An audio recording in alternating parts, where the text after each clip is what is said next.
Why, hello there. Ladies and gentlemen, boys and girls, children of all ages, my name is Mr. Dogwell333, and welcome back to Hearts of Iron 4, The New Order, as the United Mexican States. Now, last video, we had a bit of a issue figuring out the Kabuki crisis and the political support for everyone, but 3 out of 4 went for Madrazo. There we go. President Lopez Mateos sat only in his office, leaning back in the chair as he reflected upon the government's response to the Kabuki crisis. The crisis exposed the rot within the PRI. What was supposed to be an organ of efficient political action on behalf of the Mexican people was really a factional nightmare. Competing interests within the party did not work together towards what goals they did share, but rather entrenched themselves in an endless gridlock over the areas they disagreed on. He thought himself lucky that he was able to cobble together any response to the Kabuki effect. The party was more flexible than ever. However, the urgent nature of the crisis gave him the wiggle room he needed to get what he could done. He only now hoped that the crisis he could get done would be the right solution to the crisis. What he could get done, excuse me. The president's thoughts were interrupted when his eyesight fell to newspapers on the desk. Unemployment continues to rise as masses struggle to get by. This would not do. There was so much more work to be done, but the president also knew his own physical limitations were catching up with him. The time would soon come where he could no longer be deemed fit to lead Mexico. The hard times were not over and likely would not end before he could resign. It was time to decide on a successor, one that Lopez Mateos could trust to continue his work. Mexico needs her next president. The Kabuki crisis must end. Now. As Lopez Mateos' presidency reaches its final year, he will cement his legacy. Oh, Jesus, look at that.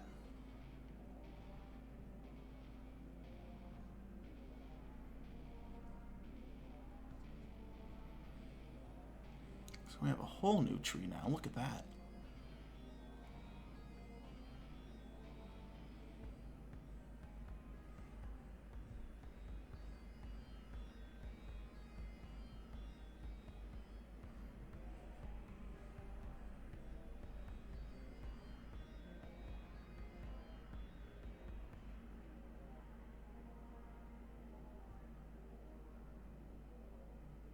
Alright, well, as the sun sets, President Lopez Mateos is driven by many things: love for his countrymen, the ideas of the revolution, and desire to preserve independence. Though when boiled down to its most basic form, Mateos shares the intrinsic motivation that drives many like him. He seeks to be remembered, to chisel his legacy into the endless cliff face of human existence, a legacy that can stand the test of time for generations to come in Mexico. The achievement of the energy nationalization and the massive expansion of the automobile industry are monumental, though Mateos must not let up in his own old age, lest his desire to cement himself as one of the greats falls short. Poverty, land distribution, Mexico's place on the world stage, all issues that must be tackled to fulfill Mateos' great dream to become great.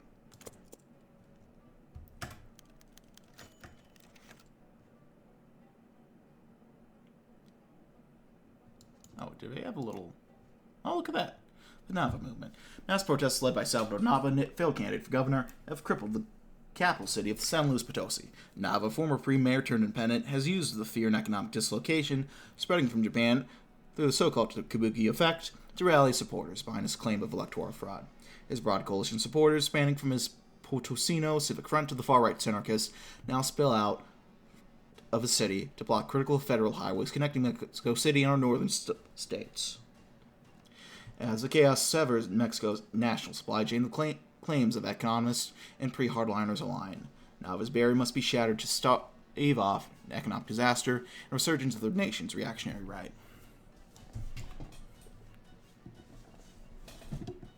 Here we go. As the caravan carrying the pre-delegation pulled up before steps in National Palace in Mexico City, the frontmost car was met with none other than Lopez Mateos. The man who stepped out received a pat on the back, accompanied by a firm handshake, as the two walked into the building. Licenciado Madrazo, I have good news for you. The governor's mind became awash with excitement, though he quickly came to his senses. He wouldn't get the succession right now, would he? I just got word from the governor of San Luis Potosi that most of Nava's goons have gone home. Isn't that something? Madrazo exhaled. Obviously, it wouldn't have happened here in front of everyone, including Ordaz. Well, Your Excellency, it seems that all the man needed was a guarantee here, a little reassurance there. Madrazo gestures with his hands as he explained it, though the president cut him off. A large dose of that diplomatic charm that you're known to bring to the table, I presume. The two laugh their way into the building, and right before they part ways to their respective offices, the two statesmen stop to say their goodbyes. Madrazo. Lopez Mateos is more serious now, though a small smile remains on his face, spearheading those negotiations, reaching a peaceful resolution. That is a diplomatic feat that does not go unnoticed. The two men shared a firm handshake. Thank you. Anything for Mexico. For the revolution, Madrazo responds, upon which the two men part. The Tabasco governor walks towards his office smiling, for he knows that his future may well lie in this very building. Though he left, he knew he would return soon. Salvador Nava dealt with, the Nava crisis has been solved. There we go. Stability by 5. Madrazo increased by 3. So we are looking at... Well, Tapato's reading about the revolution.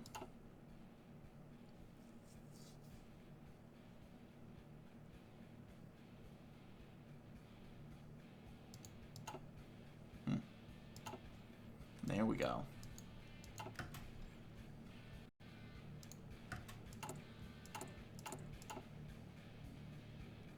Some more civilian factories going. Lopez Mateos' lips met with the glass, indulging the liquid further victory, Mexican wine, but he was unable to swallow. Every second that a stagnant puddle of wine remained in his mouth introduced it to a rising sense of guilt. It became impossible to swallow, for Lopez Mateos' throat had become swollen from mere thoughts. He shook his head and slowly spit the wine out at a nearby sink. His eyes were drawn to the puddle of wine, a red splatter like blood. My presidency, Lopez Mateos thought, was made up of massacred blood, spat out. You could see their reflection in the wine, hundreds of innocents slain or wounded in the pursuit of peace and prosperity. You could see the vague bodies of all the workers who had been crushed alongside the railway strike. Now the reflected faces was that of Ruben Jaramillo, a revolutionary that Lopez Mateos sent his thugs after to execute. Lopez Mateos was just like him, a revolutionary brigand, together with his late comrade Herman del Campo, the president back then, a part of the predecessor of the PRI, had sent federal agents after him and his comrade, who just happened to support Jose Vasconcelos' candidacy.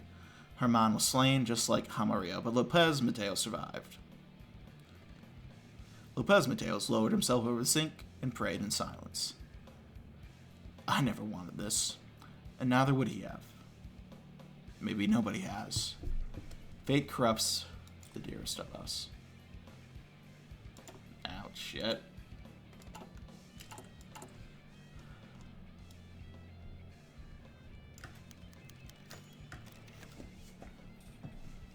The aide knocking on Salinas' door received no response. In his hands, a report on the economic downturn caused by Nava's protesters lay in wait for the secretary to read. The aide knew that Secretary Salinas was inside and put his ear to the door to see how his boss was doing. Heavy breathing was heard, followed by a mildly panicked voice. Can you please repeat that again, Antonio? Salinas said, his professional demeanor slipping away. Did I hear something about warming up to Ordaz before it's too late? You're a weather vane, huh? You spineless coward. The sound of phone slamming was heard, startling the aide, who immediately walked away. Now was not the time. The office spun around Salinas' head, its walls crumbling to make way for his fears, penetrating past his collected and calm guise and stabbing his ego, twisting the knife. The Nava affair had blown up in his face, taking his chances of getting into Los Pinos along with it. His perfect plan had gone awry. A light pout left his mouth, but the moment of weakness quickly passed. It would not end like this. Calm down, Secretary, he reassured himself, his mind contemplating how best to secure his legacy in the country he had served for so long. All at once, Salinas realized how little had actually changed. He had no shot of being Lopez Mateos' successor before the Aleutian crisis. His enemies were bound to slip up again. He just needed to be ready to exploit their next mistake. His mind raced, new ideas already formulating in his head. The long game had just begun. There's always another plan. The Kabuki crisis will continue to evolve. El Tabato is chosen. The president will inform them soon. Gentlemen, the so-called Kabuki crisis has passed. A round of precise applause surrounded Governor and Division General Antonio Nava Castillo's apartment. Surrounding a table of refreshments and unopened folders, gathered a group of men in a mix of military and civilian dress. In such a short time, we've already shown the people of Pueblo the merits of our administration. With some common sense, cost-cutting, and revamped policies of disruptive activities, the economy will be back on track in no time. But, gentlemen, the mission is not complete. There's still much more to accomplish. Castillo tugged on his military jacket before walking stiffly to a screen. He pointed to an anxiously waiting lieutenant on cue. The young soldier activated a projector, which projected an image onto the screen next to Castillo. Times are changing. The economy of Mexico is a completely different beast than it was 10 years ago. The Kabuki crisis showed us that. Pueblo must modernize if it wishes to be an integral part of the economy. Castillo gave a slight nod, and the projected image clicked on a diagram. My staff and I have been working hard to draft an all-inclusive plan that touches every aspect of the economy. Look at that, we do have the Kabuki gone. There we go. There we go. That's beautiful to see.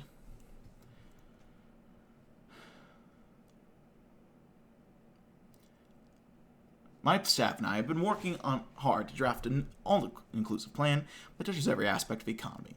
With a firm enough hand, we can force Puebla into the modern era. Another round of applause just for Castillo plan. You're all here because you have a part to play in this plan. Some of you work under me directly, others are friends and associates. There's a lot to be done and many contracts to be fulfilled.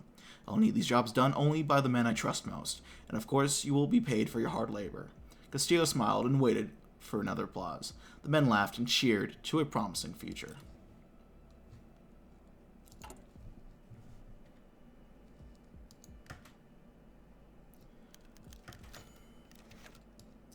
It was something Lopez Mateos admittedly lacked at the moment: energy. The energy to go in front of a crowd and sell them all on the revolution. The span of a few moments, making everyone from the pre-militant to the one compelled to attend by the CTM believe the same thing. To have the energy to excitedly show off how these were not words but a reality. How this was once a useless jungle. How many men worked on this new refinery. How this project was providing work throughout the state and where all of the money was going for further development. How many barrels of oil and gasoline. Once the ports are ready, Tabasco oil will be able to flow to Cuba, Haiti, and the West Indies. Madrazo continued. We won't be dependent on the Americas and Veracruz. Now we can look forward to new markets that don't depend on a superpower. New markets, yes. God knows how many of those they needed after one of the two major ones shit the bed. Maybe they did keep going down this road. Governor, there's something you need to know. Madrazo was cut off a bit by this. Yes, Your Excellency? I just want to say you've been absolutely impressive in the times I've known you.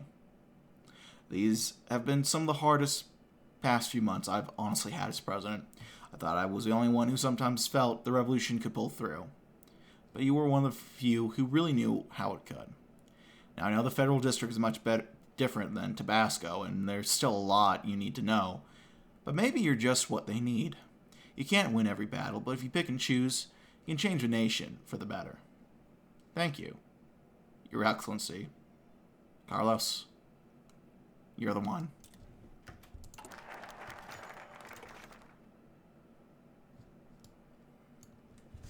In the closing hours of His Excellency, the President's office, one of Adolfo Lopez Mateos' fleet of assistants and aides, had placed a box with 2 lines of ribbon tied around it during a meeting with some fleeting state official. When the man had left and Mateos had finished reviewing the paperwork the said man had given him, he unwrapped the box. It was from Eva. The card inside simply said, "Dear Husband." The object accompanying it was a framed photograph of Mateos from his time as Secretary of Labor and Social Welfare. Mateos gave the photograph a good view. His face was less wrinkly, his hairline a good deal closer to his eyebrows than the back of his head. When he looked in the eyes of the man almost a decade younger than him, he saw ambition. Ambition that carried him to this very chair he sat in right now. He placed the photograph on his desk. If he looked back, he was lost. He had known the moment he'd raise his arm to swear the oath of the office to the United Mexican States on December 1st, 1958. The future evaded him. One more year of the presidency. He was proud of his work. And his countrymen were proud of him too, of the diligence Mateos had shown to them during his tenure. And if he viewed it in a slightly skewed way, Mateos would save the world. Yet he still felt unsure. He felt it all slipping away. Why?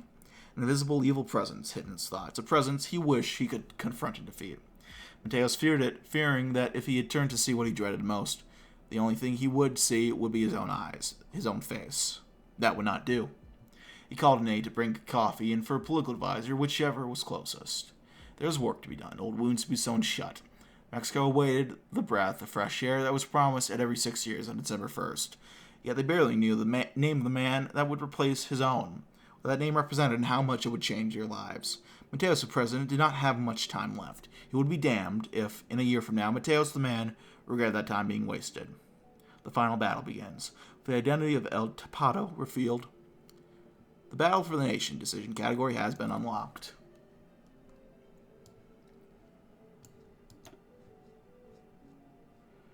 Oh boy, another fucking mechanic.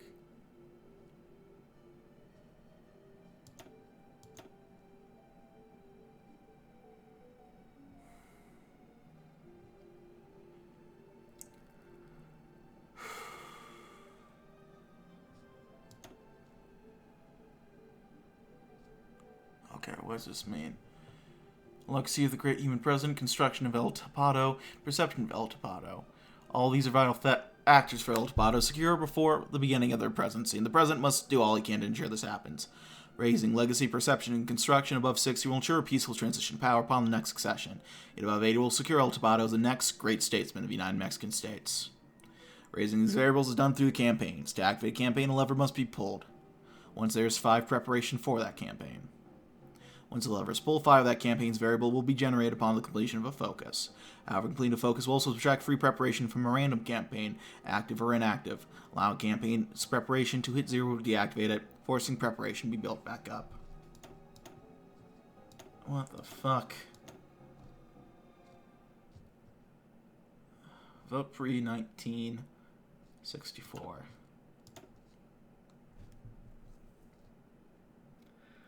Okay, shit.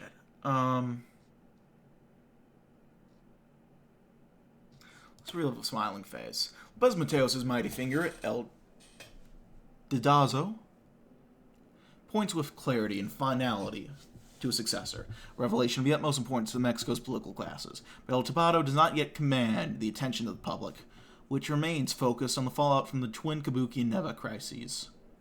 This will be changed through joint events, directed press coverage, and leaks of flattering biographical details. The Mexican people will come to know and love El Tapado.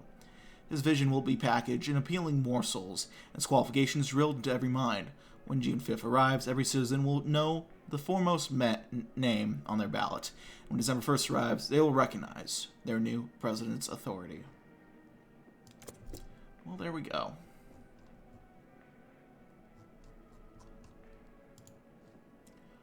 Expand crash crop production here. I don't think we can do much else elsewhere right now. Just gotta vibe out. The NKVD overthrows the Kazakh government. What? Civil rights movement.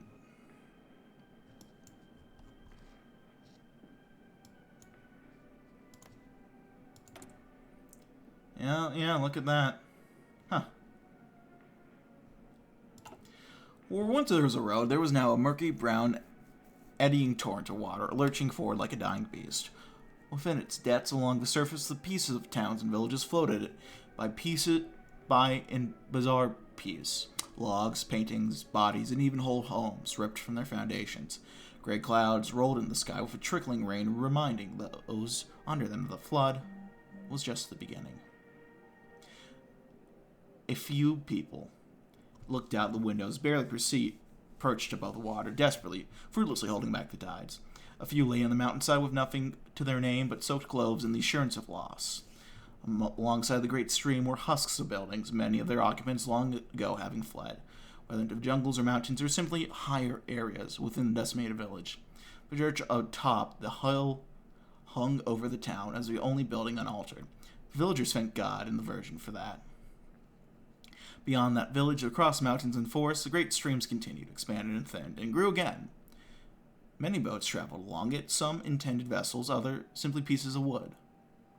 Stitched together by the desperate, they occasionally floated by other destroyed towns and were joined by new refugees. Some headed east towards the foothills, with their drivers declaring they had connections in Mexico City.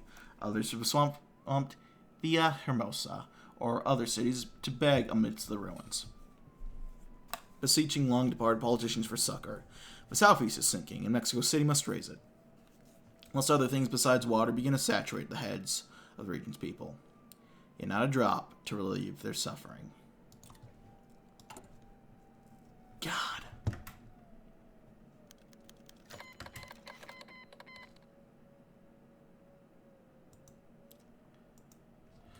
The president's office was dead silent as Madrazo kept on reading the report about the floods battering the south. Line by line, he read casualty estimates, reports of entire villas swept away, and stories of heroism happening in spite of the public services in the home state of Tabasco. Putting down for a moment, he struggled to vocalize his feelings on the matter. I remember hearing the public works officials, the meteorologists, saying this was a matter of time. He looked as if finding someone to pin the blame on other than himself. If only the proper infrastructure was in place, the rural areas would not be so vulnerable to something like that. Madrazo. Enough with the past. It is irrelevant now. This is your state, Madrazo. You know what you must do. You cannot do anything by reading reports and shifting blame hundreds of miles away. Of course, Your Excellency. The governor straightened himself out. I was just about to leave for my flight in a few hours anyhow. Madrazo tosses the report to the side and stands up. No use in reading that any longer. It's time I see for myself. With that, he begins to leave the room, though it is stopped by Lopez Mateos once more. Oh, wait, Madrazo. The governor turns around. Let me come with you.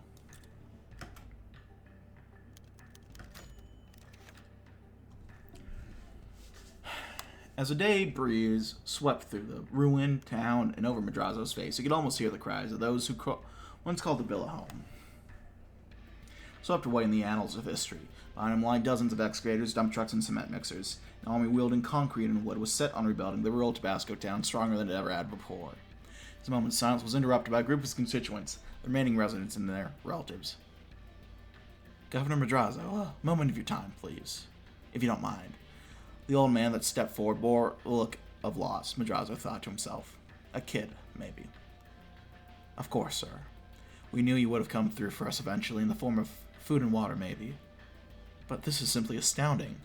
New houses, plumbing. He gestured around the town, the whirring of machinery masking his words. You and President Lopez Mateos have nothing but our gratitude.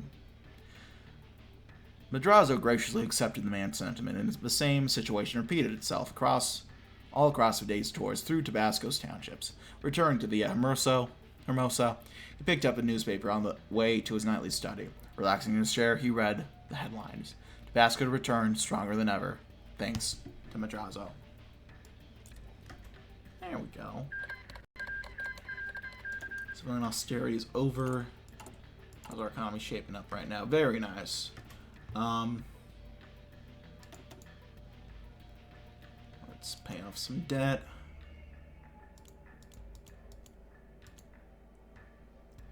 I think it's time to up some more spending.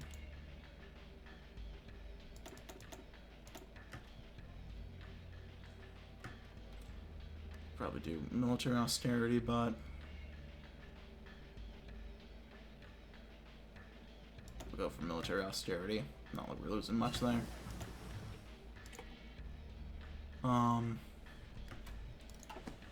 Yeah, we don't get much in the way of GDP there, do we? Okay,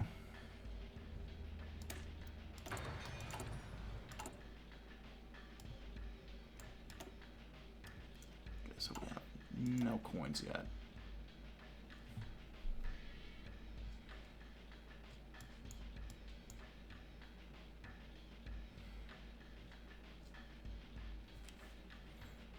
Now let's do the final ride.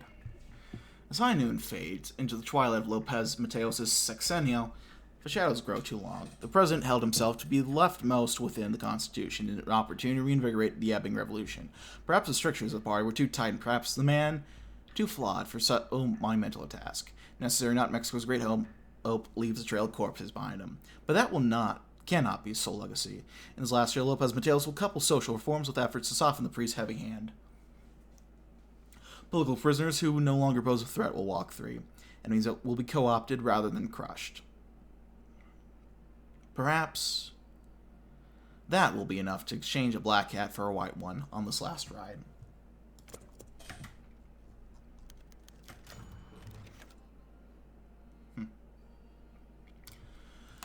So close, Adolfo. One more day. The president takes a mean gander at his exhausted figure in the mirror in the hotel bathroom. His normally youthful eyes finally beginning to crack under the weight of the many trips undertaken in the past months, his head pounding from all the stress. It had all led up to this, the endless deal brokering, diplomatic speak, and countless hours of jet lag would all have been for nothing if the country did not receive the Olympic nomination this night. As he walked down the halls of a Swiss hotel with his steam donning the finest attire Mexico could offer, he eyed the bar on his way out to the lobby. If things don't go the way we want tonight, he points at the bottle of booze, turning to his aide. I know it'll all be going. The two shared a nervous chuckle. The old Lopez Mateos hadn't had a day this long in years, he thought to himself, anxiously waiting hours in the National Olympic Committee's building as the members cast their vote in the secret ballots. The president's headache was lessened by the surge of excitement and adrenaline that slowly crawled upon him as each vote was casted. He knew the presidency would be remembered at home, for better or worse, with this vote. Such memory would encompass the world stage. The windows of the grandiose buildings became bedazzled with patterns of orange and pink as the sunset grew nearer, and the day became a blur for Lopez Mateos, anxiously waiting for the result. When the time came for the selection speech, he didn't register a single word aside from the last two. Mexico City. The imperfect dictatorship applies a new facade.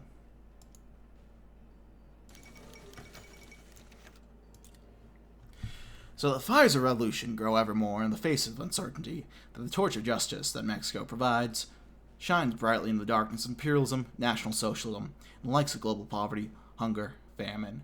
The party will. Silence. Jose Alvarez lay rocking his chair, finger on the off button on the radio. The demagogue Madrazo dared interrupt his afternoon reading with a bombastic nothingness of speech, devoted to making real and tangible.